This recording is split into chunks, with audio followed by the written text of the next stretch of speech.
Good morning बच्चों। एक बार फिर से पवन की इतिहास की कक्षा में आप सभी का स्वागत है। यदि इस वीडियो को बड़े देख रहे हैं तो मेरी ओर से आपको नमस्ते, और यदि छोटे देख रहे हैं तो आपको ढेर सारा प्यार।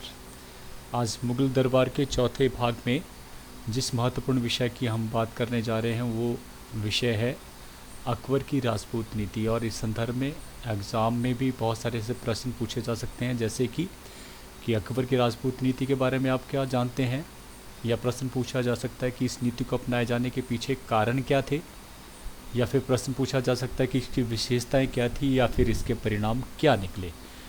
तो आज इन्हीं प्रश्नों के उत्तर हम जानने की कोशिश करेंगे, और मैं कोशिश करूंगा कि आपके हर संभव जो एक्वायरीज है उसको मैं पूरा कर सकूं।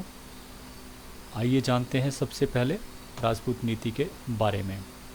अकबर एक महान राजनीतिक सूझबूझ रखने वाला दूरदर्शी राजनीतिज्ञ था। मतलब दूर दृष्टि रखता था। उसको मालूम था कि मुझे भारत में स्थायी राज्य स्थापित करना है, लंबे समय तक जो है शासन चलाना है, तो मुझे क्या करना है और क्या नहीं करना है। इसके अलावा इसीलिए इस नीति के कारण ही उसे भारतीय इतिहास में सर्वाधिक महत्वपूर्ण स्थान भी प्राप्त है। मुसलमान शासकों में अकबर ही प्रथम ऐसा बादशाह था जिसने ये जान लिया था कि राजपूतों के सहयोग के बिना भारत में स्थायी तौर पर साम्राज्य स्थापित नहीं किया जा सकता। तो उसने क्या किया, उनसे बजाय शत्रुता मोल लेना, उनके साथ उसने मित्रता की नीति को अपनाया, और इसे कहा जाता है अकबर की राजपूत नीति। जब उसने मित्र बनाया, ऐसी नीति अपनाई जिसमें राजपूत उसके शत्रु नहीं बने बल्कि क्या बन गए, मित्र बने। और यही आगे हम जान पाएंगे कि इस नीति को अपनाए जाने के पीछे कारण क्या थे।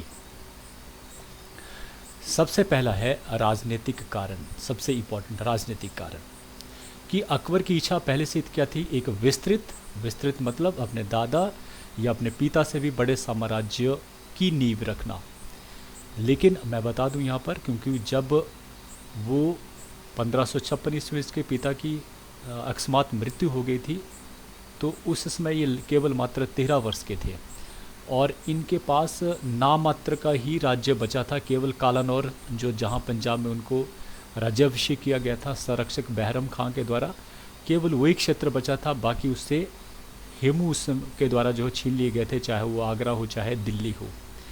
तो फिर भी एक विस्तृत साम्राज्य और संगठित, मतलब ऐसा राज्य जहाँ पर लोग सद्भावपूर्ण रहते हों और शासन कैसा हो, बहुत अच्छा हो। तो ऐसी उसकी इच्छा थी। और स्थायी तौर पर साम्राज्य स्थापित करना, मतलब वो लंबे समय तक राज सिंहासन पर बैठे रहो, इस तरह से आने वाली पीढ़ियाँ भी स्थायी तौर पर भारतवर्ष में शासन स्थापित कर सके, ये उसकी इच्छा थी। और ये तभी पूरी हो सकती थी जब यहाँ के लोगों का उनको सहयोग मिल सके। यहाँ के जो शासक वर्ग, जो राजपूत वर्ग है, उनका सहयोग मिल सके। और इसके अलावा भी अकबर में एक और खूबी थी कि खुद ज़्यादा पढ़ा लिखा नहीं था, लेकिन वो पढ़े लिखे लोगों को अपने चारों तरफ जो है रखता था। जो विद्वान लोग थे उनको अपने पास रखता था और उनकी बातों को हमेशा स्मरण रखता था, जिसमें उनको बालबन के इतिहास के बारे में, अलाउद्दीन खिलजी और मोहम्मद तुगलक के साथ क्या हुआ था, उनकी गलतियां क्या थी, उसके बारे में उसको मालूम था। इसलिए वो अपने रहते इन गलतियों को फिर से नहीं दोहराना चाहता था,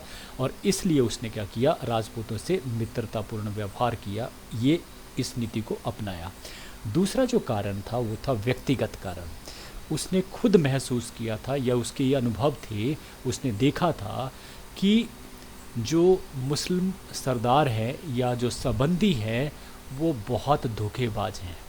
बजाय इसके कि अगर हम बात करते हैं राजपूतों की, वो ज़्यादा भरोसेमंद थे और ज़्यादा वफादार थे अपने मालिक के प्रति। ये इतिहास ने उसको सिखाया था। अगर आप जो है खलीफाओं की बात करते हैं, आपने देखा होगा बहुत सारे जो खलीफा हुए उनका देहांत किस प्रकार से हुआ, उनको मृत्यु का शिकार हुआ, दूसरों के द्वारा जो है उनके नमाज पढ़ते हुए उनको मारा गया, या शासकों के बारे में पढ़ते तो उनके बच्चों के द्वारा, या फिर जो किसी भरोसेमंद व्यक्ति के द्वारा उनका कत्ल किया गया। तो इस प्रकार से वो जानते थे कि धोखेबाज हैं, और इसलिए उन्होंने ज़्यादा ट्रस्ट जताया राजपूतों के, क्योंकि वो मानते थे कि वो अपनी आन बान शान के लिए जो हमेशा मरने के लिए तत्पर, खासतौर पर स्वामी जिसको मान लिया उसके लिए वो हमेशा वफादार रहते हैं। तो इस कारण भी उसने जो है राजपूतों के साथ मित्रता की नीति को अपनाया। तीसरा जो कारण था वो था सेना के लिए आवश्यक। अकबर का जो ध्येय था, उसका जो सपना था वो था विस्तृत साम्राज्य पर स्थापित, एक बड़ा साम्राज्य स्थापित करना। तो वो कैसे पूरा हो सकता था? उसके लिए एक ताकतवर सेना चाहिए थी, और वो कहाँ से मिल सकती थी उसको? राजपूतों के सहयोग से। सेना नायक भी मिले और सेना भी मिल सकती थी उस प्रकार, इसलिए भी उसने मित्र बनाया उनको। तीसरा है राजपूतानों की भौगोलिक स्थिति। राजपूताना किसके कहा जाता है? वो राजस्थान को कहा जाता है, जिसमें जैसलमेर, बीकानेर, जोधपुर, अजमेर, जयपुर और उदयपुर, इन रियासतों को मिलाकर जो है राजपूताना बनता था, जहाँ पर राजपूत शासन करते थे। अब दिल्ली या आगरा और भी नज़दीक हो जाएगा, तो इससे बहुत नज़दीक पड़ता था, और इस कारण वो नहीं चाहते कि नज़दीकी ही शत्रुता मोड़ लेना, और वो उन व्यक्तियों के साथ जो उनका सहयोग मिलता है तो उनकी शक्ति बढ़ जाती है। तो इस प्रकार से ये भी कारण था, उन्होंने उसके प्रति मित्रता की नीति को अपनाया। फिर आता है परिवार और उस्तादों का प्रभाव। मैं ये मानता हूँ कि बच्चों के ऊपर जो प्रभाव पड़ता है, वो प्रभाव उसके आने वाली ज़िंदगी में छाप छोड़ता है। उसका व्यवहार ही, उसका बचपन का जो अपने माँ बाप से सीखी हुई चीज़ें हैं, वो प्रभाव उनके आने वाली ज़िंदगी में पड़ता है। पिता हुमायूं और दादा जो बाबर थे, वो दोनों सुन्नी मुसलमान थे। सुन्नी और शिया की बात कर लेते हैं। मोहम्मदन में दो तरह के संप्रदाय है, एक शिया है और एक जो सुन्नी है। सुन्नी वो लोग हैं जो अपने आप को ये मानते हैं कि इस्लाम धर्म के अलावा जो लोग हैं वो काफिर हैं, उनको मार देना ही जो है, या उनको ज़बरदस्ती अपने धर्म में शामिल करना, ये अल्लाह की मांग है, और अल्लाह अगर के द्वारा ऐसा कहा गया तो हमें वो करना ही चाहिए। तो उनमें कट्टरता होती है, इसके प्रति वो कट्टर होते हैं। लेकिन ये हुमायूं और दादा कट्टर नहीं थे, सुन्नी होते हुए भी कट्टर नहीं थे। दूसरा, उनकी जो माता थी हमीदा बानो, एक तो हिंदू थी और दूसरा वो शिया मत को मानने वाली थी, वो सुन्नी मत को नहीं मानती थी, कट्टर वो नहीं थी। इसलिए उनका जो दिरा दिली था, जो दिल था साफ हृदय का या सूफ़ी लोगों की तरह था, इसलिए भी इसका प्रभाव जो है वो अकबर के ऊपर पड़ता है, इसलिए वो दूसरे धर्मों के प्रति विनम्र रहे। फिर आता है कि उनके जो उस्ताद थे, जिनसे उन्होंने राजनीतिक शिक्षा हासिल करी थी बड़े टाइम के पश्चात, वो थे अब्दुल लतीफ़। और संरक्षक के तौर पर बैरम खान जब 13 वर्ष के थे, तो उनका जो अंगरक्षक के तौर पर बैरम खान ने उनका साथ दिया, कई लड़ाइयाँ जीतकर जो है उनको दी। तो इन दोनों का प्रभाव भी उनके ऊपर पड़ा। और वो कैसे व्यक्ति थे, उन्होंने उसे हमेशा कैसा पाठ सिखाया, वो था सुलह कुल का पाठ, मतलब शांति का पाठ हमेशा पढ़ाया। सभी धर्मों के लोगों के प्रति जो है सहज भाव रखना, ये उन्होंने सिखाया। इसलिए भी अकबर ने जो है इस नीति को अपनाया, किससे? राजपूतों के साथ मित्रता की नीति को अपनाना। छठा और अंतिम कारण क्या है? वो है अबुल फजल की राजकीय विचारधारा। अबुल फजल कौन था? वो अकबर के दरबार का दरबारी था और इतिहासकार भी था। वो 9 रत्न में से एक था, और मानते हैं कि अबुल फजल उन्हें बहुत ही प्रिय थे, क्योंकि वो एक विद्वान व्यक्ति था, और उसने उनकी जो एडवर्टाइज़ करी थी, लोगों में जो प्रसारित किया गया था अकबर को अबुल फजल के द्वारा, अपनी किताब अगर आईन अकबरी में देखा जाए तो वहाँ पर अगर तस्वीर भी देखी जाएगी तो उसके चारों तरफ एक प्रकाश दिखाया गया है, जैसे भगवान की तरह दिखाया जाता है। वो इसलिए क्योंकि वो उन्होंने प्रसारित किया था कि वो भगवान की तरफ से ही प्रतिनिधि हैं, और उन्हें ये भी प्रसारित किया था कि वो पितामह हैं, इसलिए उनका जो व्यवहार है प्रजा के प्रति वो पितामह की तरह होना चाहिए। और इसका प्रभाव ये पड़ा कि अकबर ने सचमुच ऐसा माना, और इसलिए उसने क्या अपनाया? सुलह कुल की नीति को अपनाया। तो ये 6 कारण हुए कि उसने अकबरों के साथ, राजपूतों के साथ जो है बजाय शत्रुता मोल लेना, उनको अपना साथी बनाया, मित्र बनाया। क्लियर? अब चलते हैं सुलह ए कुल की तरफ, क्योंकि ये बार बार आ रहा था सुलह ए कुल क्या था, कई बार क्वेश्चन आ जाता 3 नंबर के लिए। तो अकबर ने ये महसूस किया, क्योंकि मैंने कहा कि वो अपने चारों तरफ विद्वान लोगों को पसंद करता था, और जब उसे लगता था वो उनकी बातों को सुनता था तो धर्म के नाम पर भी उनसे सुनता था। तो उसे लगा कि सभी धर्मों में जो है एक ही उद्देश्य है। अतः उसने क्या किया? सर्वधर्म समन्वय, अर्थात सभी धर्मों की अच्छी बातें लेने का मार्ग जो है पकड़ा, और इस प्रकार से इसी को उसने कहा सुलह ए कुल। शांति से एक दूसरे की बात सुनना और जो अच्छी बातें उनको अपने, उसने जो धर्म बनाया था, ईजाद किया था नया धर्म जिसे कहा गया दीन ए इलाही धर्म, इसमें सभी धर्मों की अच्छी बातों को उसने डाला था। और इसमें इस्लाम से उसने जो लिया था वो था एक ईश्वरवाद, मतलब एक ईश्वर है, केवल एक अल्लाह है। और दूसरा पारसी धर्म से उसने क्या लिया था, वो था सूर्य और अग्नि, उस ईश्वर के प्रकाश और तेज के तौर पर पूजनीय। इस प्रकार से ये दो व्यवस्था उसने पारसी से ली थी। और हिंदू धर्म से बात करें या जैन धर्म से लिया गया था वो अहिंसावाद। हिंदू हमेशा दूसरे धर्म की रिस्पेक्ट करता है, उनको मारता नहीं, कत्ल नहीं करता है। ये अहिंसावाद जो है वो उन्होंने कहाँ से लिया, हिंदू और जैन धर्म से। इस व्यवस्था को पूरी तरह से कहा गया सुलह ए कुल। फिर आता है एक और इम्पॉर्टेंट कि राजपूत नीति की विशेषताएं क्या थी, किन कार्यों के द्वारा उसने राजपूतों के हृदयों को जीता था, उसके बारे में। पहला आता है वो था राजपूतों से वैवाहिक गठबंधन।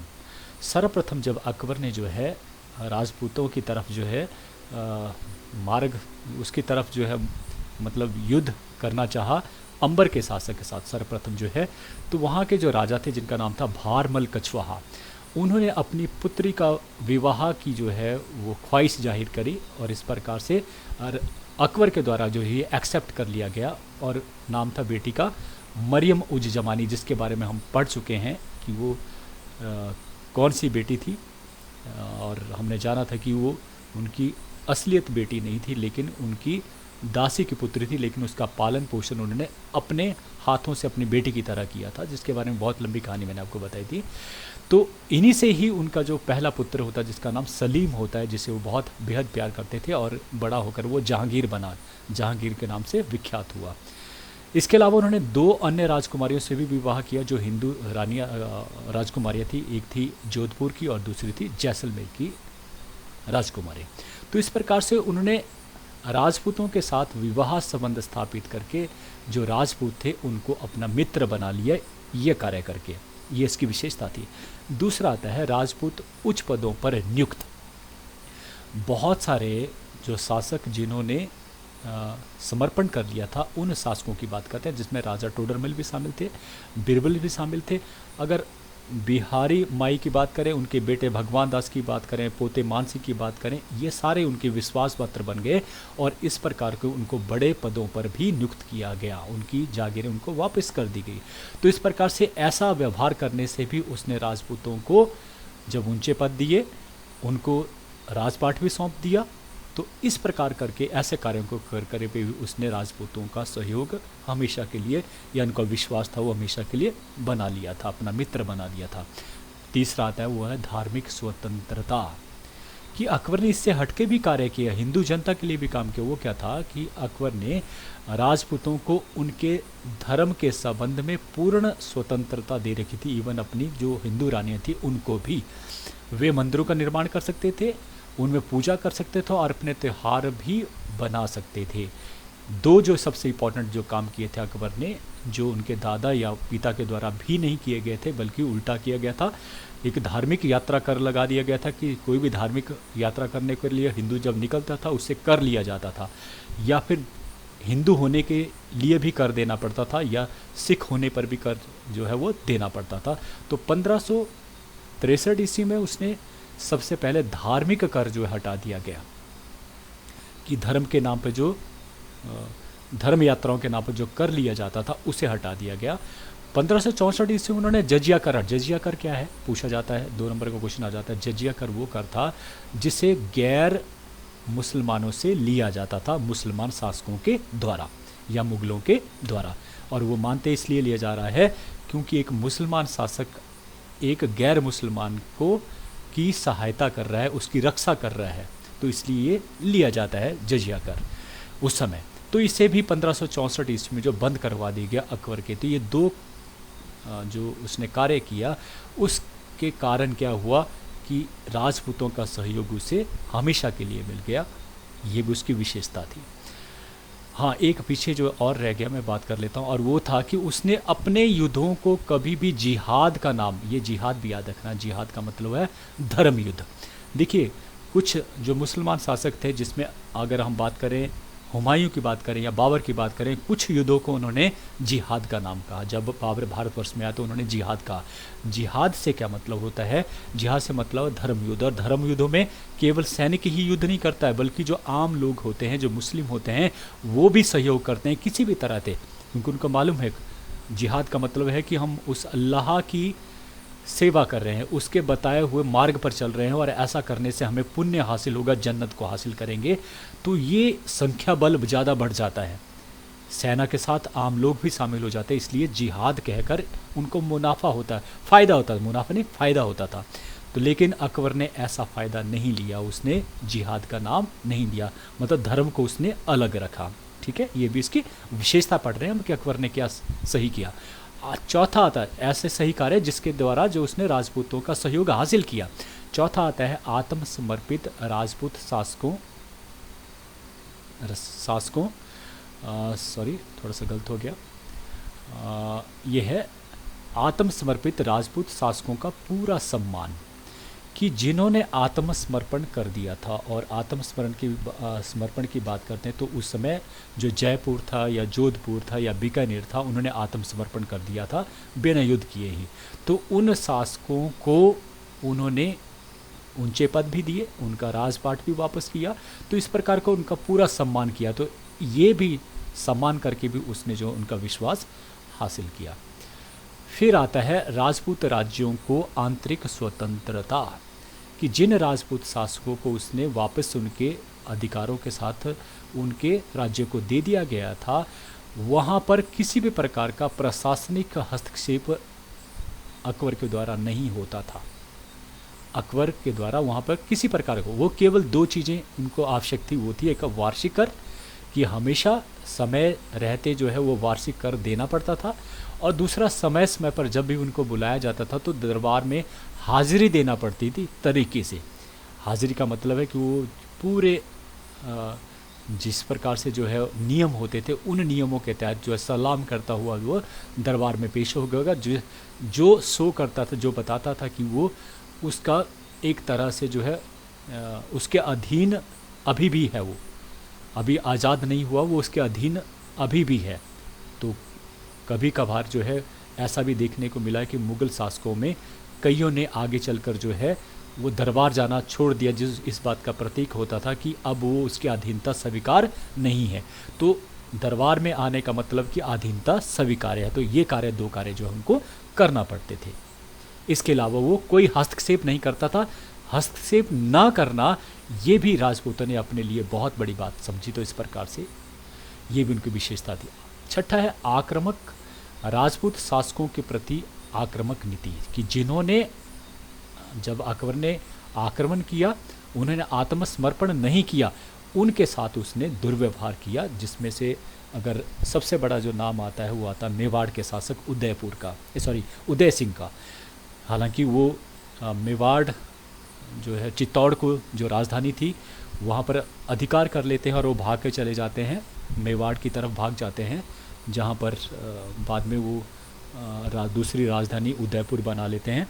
लेकिन उदय सिंह के पश्चात उनका जो बेटा महाराणा प्रताप सिंह है वो लगातार संघर्ष करता है, भागता नहीं है, और अकबर के साथ लगातार छुटपुट जो है वो आकर जो है उनके बीच में युद्ध होता रहता है, और इस प्रकार से अकबर को चैन की सांस नहीं लेने देता है। तो इस प्रकार से उनके साथ उसने वो लड़ाई झगड़ा जो है चलता रहा, मतलब उनका जो है वो कहीं ना कहीं क्षति करता रहा। अगर औरों की बात करें, जिसमें बात करते हैं कि रानी दुर्गावती की बात करते हैं, उन्होंने भी अधीनता स्वीकार नहीं की गई थी। रणथंभौर और कालिंजर ने जो है वो अधीनता स्वीकार कर ली, लेकिन युद्ध के पश्चात तो उनका राजपाट भी उन्होंने छीन लिया।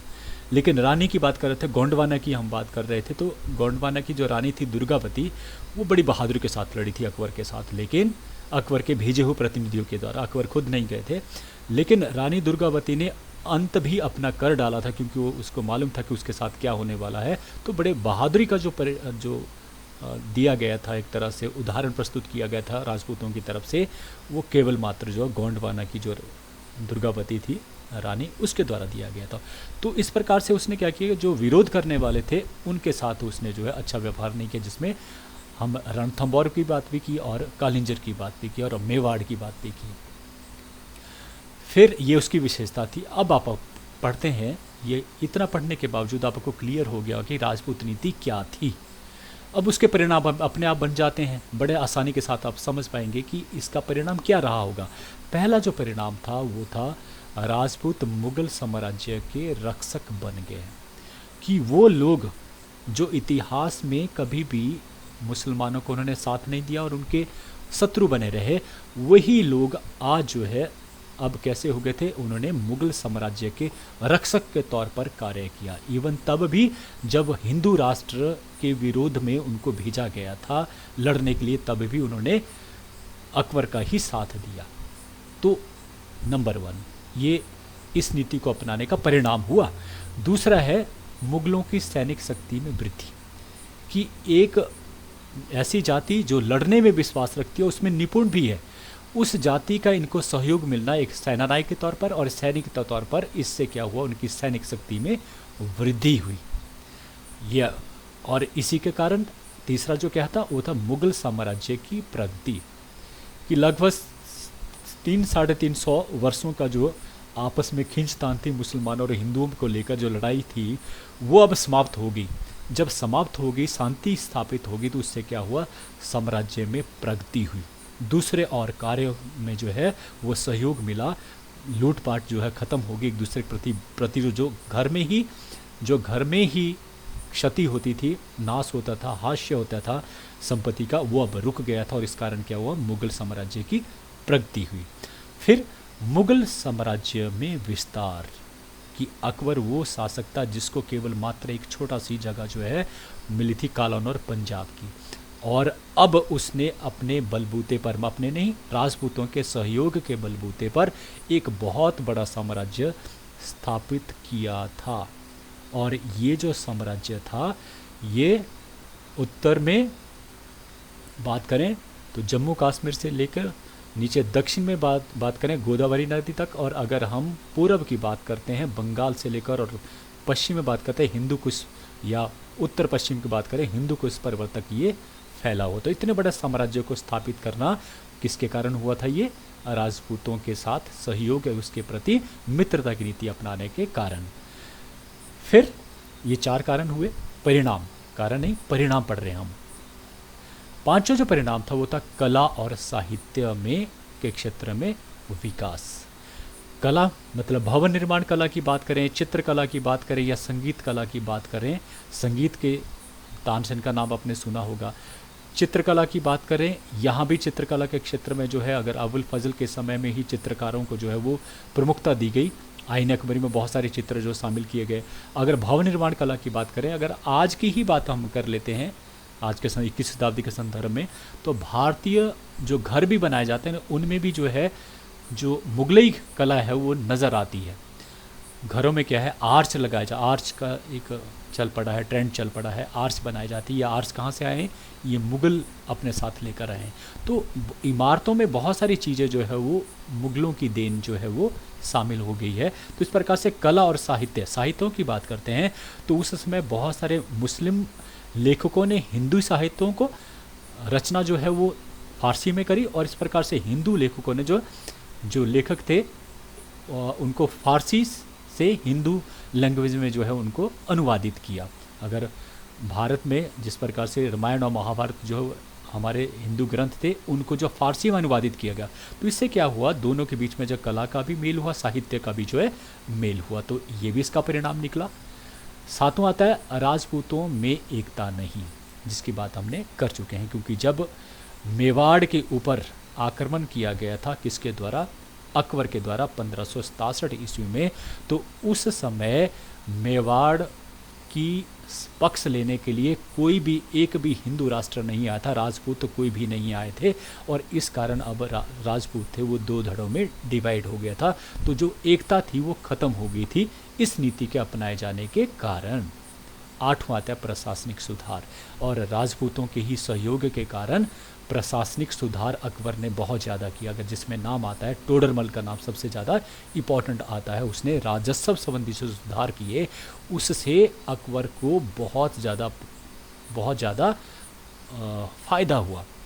अब उसको कर जो है उसने जो लगाया वो बड़े वैज्ञानिक तरीके से लगाए और वो कर हर वर्ष आने लगे। तो इस प्रकार से अब उसकी जो इनकम थी, वार्षिक इनकम थी, वो बढ़ती चली गई और इस प्रकार से उसकी आर्थिक स्थिति मजबूत हुई। तो प्रशासनिक सुधारों में भी बहुत सारे जो सुधार हुए वो हिंदू लोगों के द्वारा या राजपूत लोगों के द्वारा हुए। तो ये किसके कारण हुआ कि जो उसने राजपूतों के साथ जो है वो मित्रतापूर्ण नीति को अपनाया था, उनका सहयोग किया और इसके बदले में उनको जो सहयोग मिला अकबर को, उससे वो इतना बड़ा साम्राज्य जो स्थापित कर पाया। तो आज हमने पढ़ा ये पूरी तरह से 3-4 जो क्वेश्चन थे वो मैंने आपको कंप्लीट करवाए, पांचों एक सुलह कुल था उसे भी आपको करवाया। तो ऐसा लगता है मुझे शायद अब आप इस काबिल होंगे कि जब कभी भी यहाँ से क्वेश्चन पड़ेगा तो आप ज़रूर कर पाएंगे, ऐसा मुझे महसूस होता है। तो अंत में मैं हमेशा आपके लिए 2 लाइनें लेकर आता हूँ, वो है कि जब भी आप एक अच्छी किताब पढ़ते हैं तो कहीं ना कहीं दुनिया में आपके लिए रोशनी का एक नया दरवाज़ा खुलता है। हकीकत है कि मैं ये मानता हूँ कि जिस प्रकार से आपका कोई अच्छा दोस्त होता है उसी तरह से अगर आप किताबों को भी अच्छे दोस्त की तरह मानेंगे तो जो ज्ञान आपको हासिल होगा ना वो आपको अंत तक आपको रोशनी देगा। आपके पास कोई भी बैठेगा वो मानेगा, आपका लोहा मानेगा कि नहीं ये व्यक्ति है। नहीं तो आजकल पढ़े लिखे अनपढ़ों की कमी नहीं है जो बहुत डिग्रियां ले चुके हैं, लेकिन जब वो बैठते हैं तो पता लग जाता है कि ये आदमी कितना खोखला है। तो बुक्स, किताबें जो आपकी सबसे अच्छी दोस्त हो सकती हैं उनके साथ दोस्ती कीजिए और ऐसे व्यक्ति बनिए कि लोग आपको पसंद करें। तो इन्हीं शब्दों के साथ आपने मुझे बड़े ध्यान से सुना, उसके लिए आप सभी का बहुत बहुत धन्यवाद। God bless you.